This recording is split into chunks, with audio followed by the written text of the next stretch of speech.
Berdoa dimulai.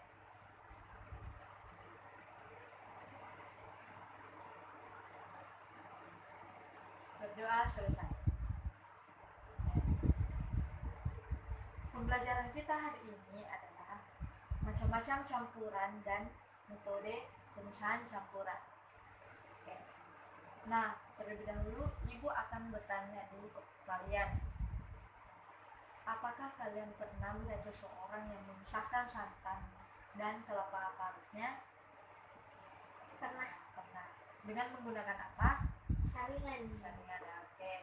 Itu merupakan salah satu contoh metode pemisahan campuran sederhana. Nah, Ibu akan menjelaskan terlebih dahulu apa sih itu campuran.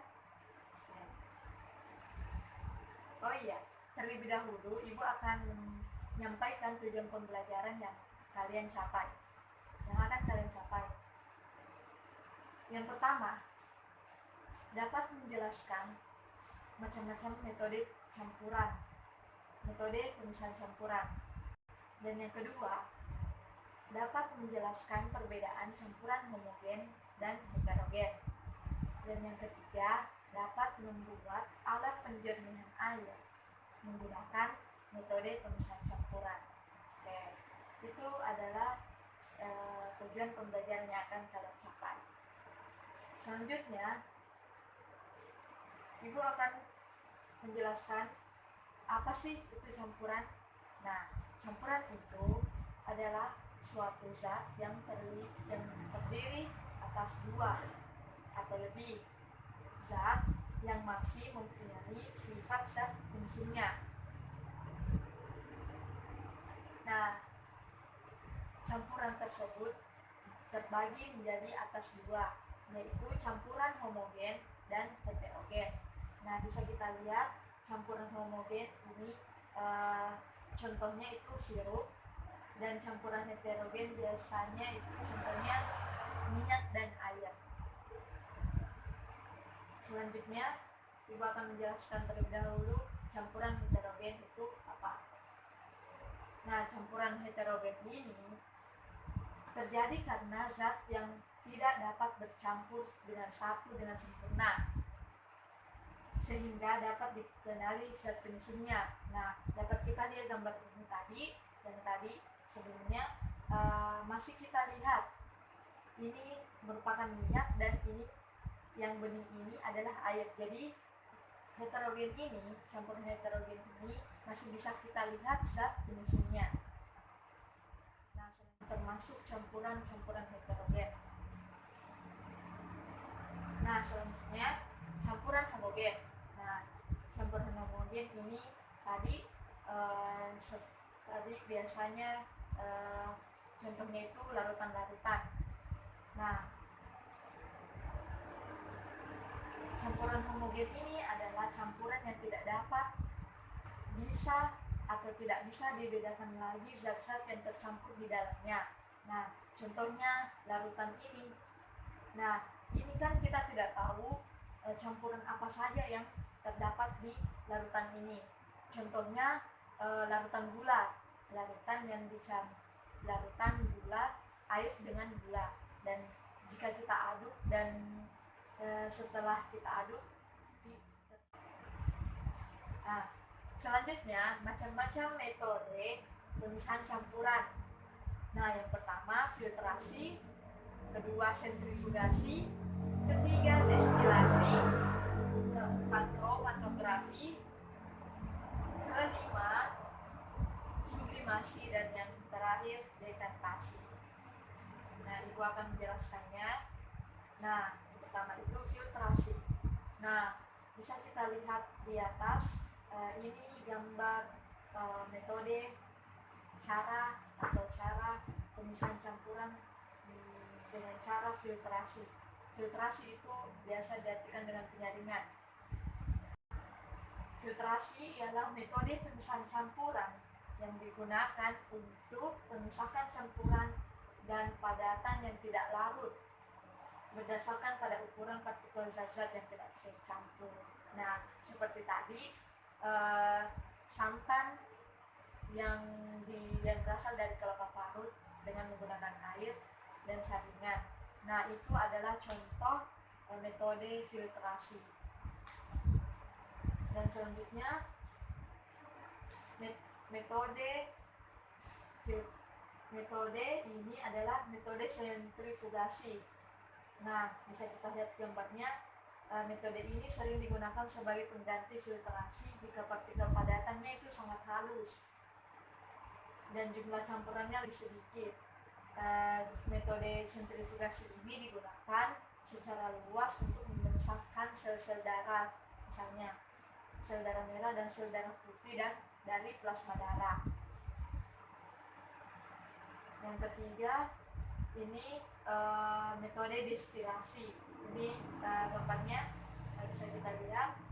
Pemisahan campuran dengan metode ini, metode destilasi atau penyulingan, sering digunakan untuk memisahkan suatu zat cair yang bercampur sehingga saat menguap setiap zat akan terpisah. Jadi pada saat dia menguap, pada saat menguap, zat yang tercampur itu akan terpisah. Nah, selanjutnya metode kromatografi. Nah, metode kromatografi ini digunakan untuk mengidentifikasi suatu zat yang berada dalam suatu campuran. Nah, prinsip kerjanya itu didasarkan pada perbedaan kecepatan merambat antara partikel-partikel yang bercampur dalam suatu medium yang diam ketika dialiri suatu medium gerak. Jenis kromatografi yang paling banyak digunakan adalah kromatografi kertas. Nah, ini contohnya.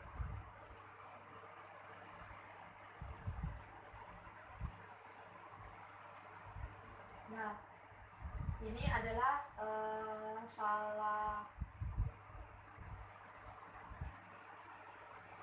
metode pemisahan campuran juga yang disebut dengan metode sublimasi. Prinsip kerja metode pemisahan campuran ini dengan cara yaitu berdasarkan pada campuran zat yang memiliki satu zat yang dapat menyublim. Nah, menyublim itu perubahan wujud padat menjadi gas. Nah, sedangkan zat lainnya tidak dapat menyublim. Jadi ini sublimasi hanya berlaku pada zat-zat yang dapat menyublim. Contohnya itu pemisahan campuran iodid dengan garam. Nah, metode yang terakhir itu dekantasi. Dekantasi ini merupakan pemisahan komponen-komponen dalam campuran dengan cara dituang secara langsung. Nah, ini contoh gambarnya. Metode ini dapat dilakukan jika endapan mempunyai ukuran partikel dan massa jenis yang besar, sehingga dapat dipisahkan dengan baik terhadap cairannya. Contohnya dekantasi yaitu pemisahan campuran antara pasir dengan air. Jadi pada saat kita menuang langsung terlihat jelas pasirnya terpisah dengan airnya jika dituang secara langsung dengan metode ini, karena pasir masih memiliki zat-zat partikel yang masih besar komponennya. Oke, selesai? Ya, Bu. Nah, Ibu akan mempersilahkan kalian untuk maju ke depan untuk mempresentasikan hasil tugas kalian. Oke, Cici, silakan maju.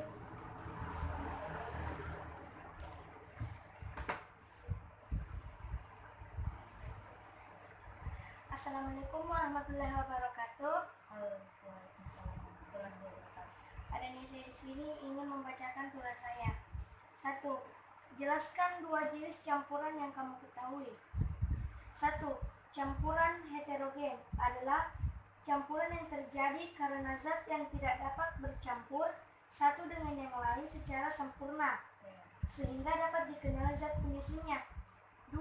Campuran homogen ialah campuran yang tidak dapat dibedakan lagi zat-zat yang tercampur di dalamnya. 2.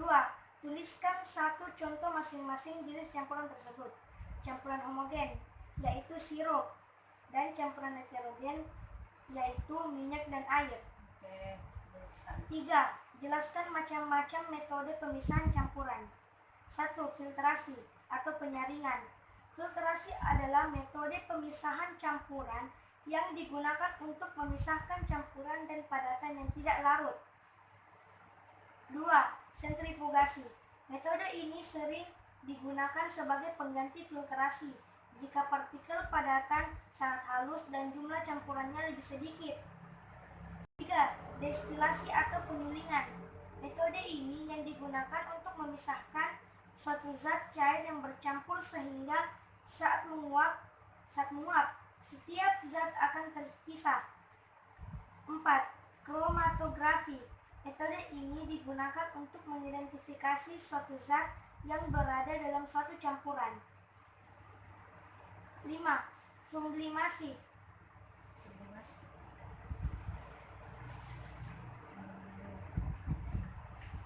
Sublimasi.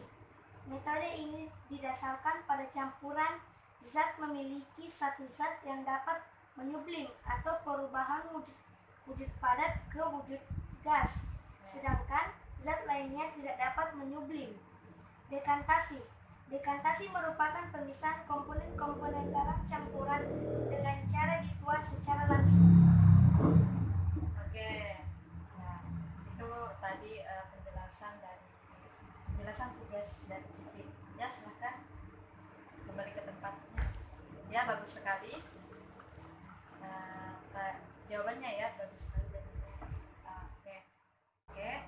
PR untuk di rumah itu mempelajari sifat larutan asam dan basa, karena itu adalah materi selanjutnya untuk minggu depan. Oke. Dengan berakhirnya materi hari ini, sebelum itu mari kita berdoa bersama-sama, semoga apa yang kita pelajari hari ini bisa bermanfaat untuk kita nantinya. Berdoa dimulai.